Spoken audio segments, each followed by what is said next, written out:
Now, this is the other part. Remember adding properties to your website.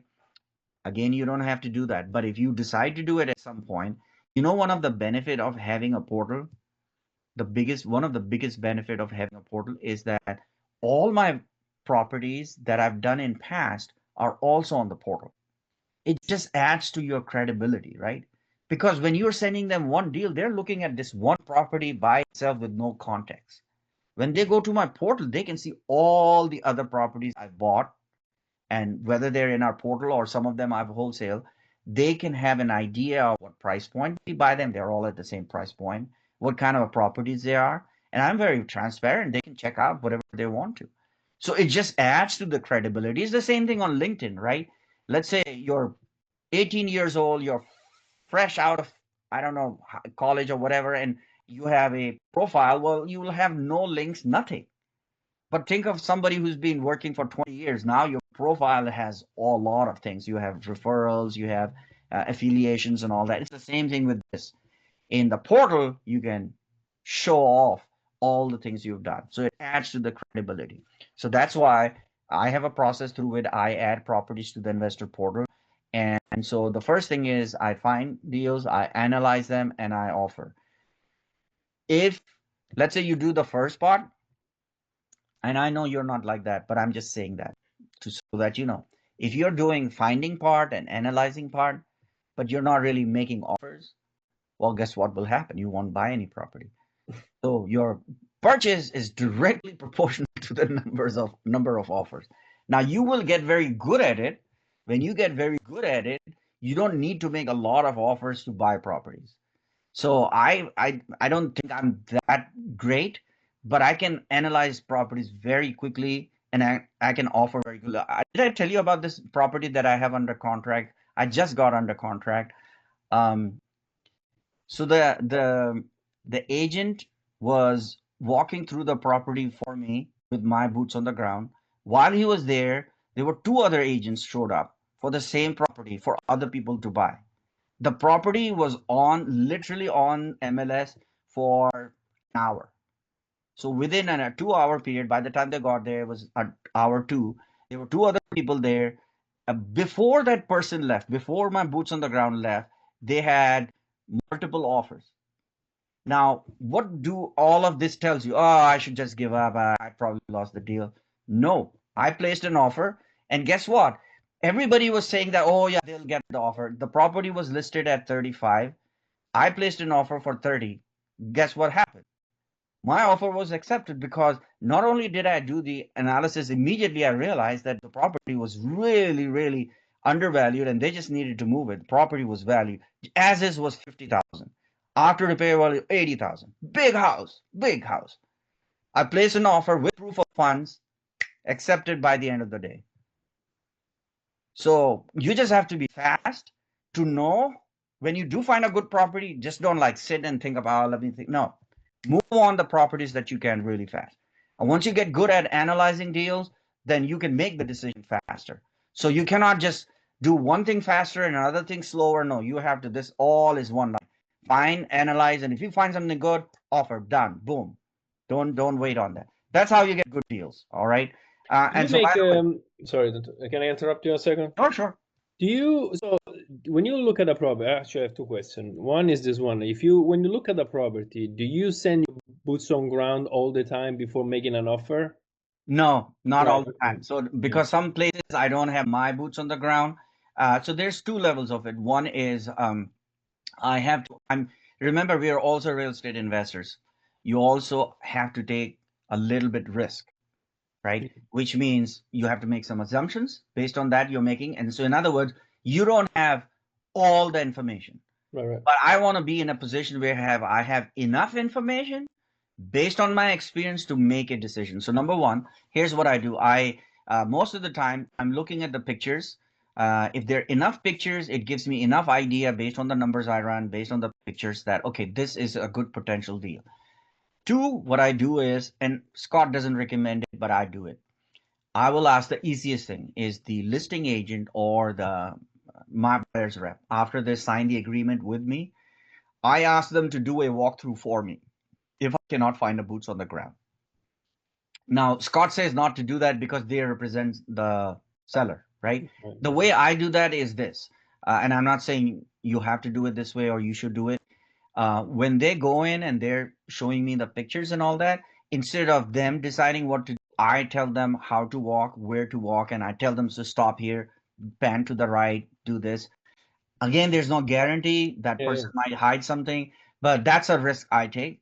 Based on that, I can make a decision whether I'll put in an offer or not. In Okay. some cases, I will have my boots on the ground. I'll send them that.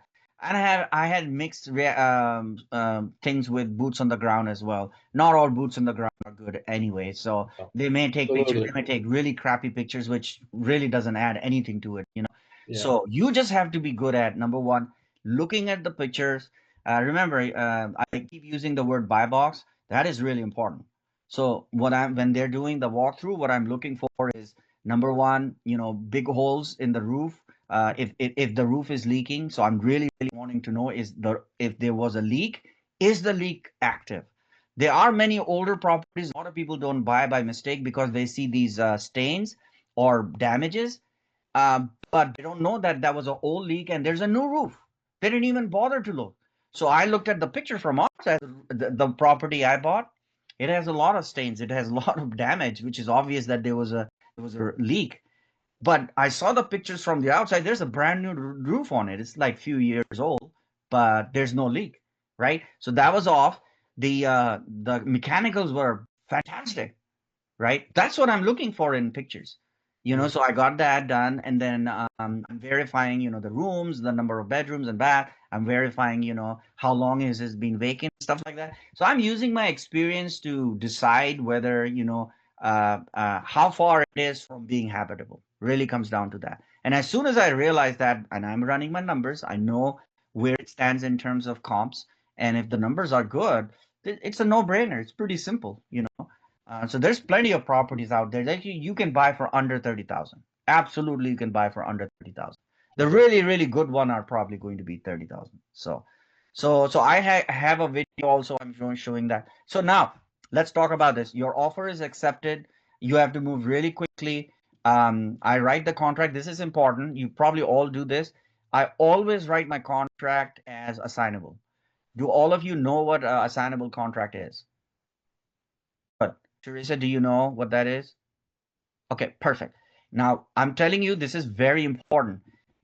You may tell your agent to do that, but read your contract. If it is not on the contract, you will not be able to assign because they could refuse to do it. They could find some reason to do it. Somebody in our community was saying, oh, by default, everything is assignable. Absolutely, that's not true. It may be true in maybe some county somewhere, but my experience, if it's not written, you'll get a pushback from the title officer who say, no, I'm sorry, I don't know what you're trying to do. Your contract does not have that. It literally has the word and or assign after your name. All right.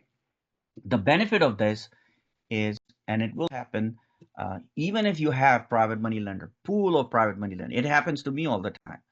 And I'm calling my private money lender and say, oh, I'm sorry, this month my funds are tied up somewhere else. Because I won't know everything from minute to minute. You know what I'm saying? All I can do is do my best. So when there's nothing I can do about it, that's the time I assign it. But here's the problem. If you didn't do this part correctly, which is find and analyze, well, guess what? You bought the property at too high a price. Well, guess what? You may not be able to assign it because, you know, so worst case, you may have to just sell it as is without making anything on it. And it may happen. So if you do it right, like this property that I have that I might assign, is worth 49,000 as is. I bought it at 30, right? I can easily assign it for 35. It's a very big home. It's 1,800 square feet, 3 bedroom, 1 bath. Very big home. So that's what I went into, knowing that if I cannot, you know, assign it to one of my private money lenders, I can do it. I actually already have an offer. The person who did the boots on the ground, he's an investor. He said, well, if you don't get it, I'll buy it. So I told him later I have it under contract. He said, okay, I'll take it from you. I said, well, I'll let you know when it's available, right? So if you do the analysis correctly, you can always assign it. All right. Oh, by the way, another thing. This is interesting. I think all of you know this. Teresa, so my question to you. So let's say people in our community assign properties and they make money from assignments, right? Okay. Do you know what's the best way to make both money as a wholesaler and sell it to your investor at the same time? Do you know how to do that? No. Okay. Anybody? Mikhail or Jennifer, you want to answer that? I mean, meaning like, did you say it again? Like, I mean, you either make money or the wholesale, right? Or you just you can resell it to your own investor at a higher price.